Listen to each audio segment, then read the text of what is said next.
நான் C Joseph Vijay எனும் நான்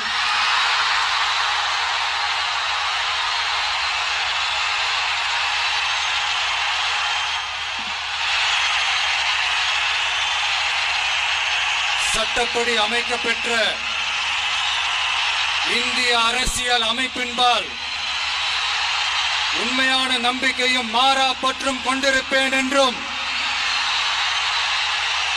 இந்திய நாட்டின்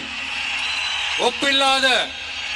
முழு முதல் ஆட்சியையும் உரிமையையும் நிலை நிறுத்துவேன் என்றும் தமிழ்நாட்டு அரசின் முதலமைச்சராக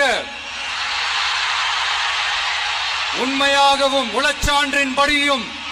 என் கடமைகளை நிறைவேற்றுவேன் என்றும் அரசியல் அமைப்பிற்கும் சட்டத்திற்கும் இணங்க அச்சமும் ஒருதலை சார்பும் இன்றி விருப்பு வெறுப்பை விலக்கி பலதரப்பட்ட மக்கள் அனைவருக்கும் நேர்மையானதை செய்வேன் என்றும் ஆண்டவன் மீது ஆணையிட்டு உறுதிமொழிகிறேன்.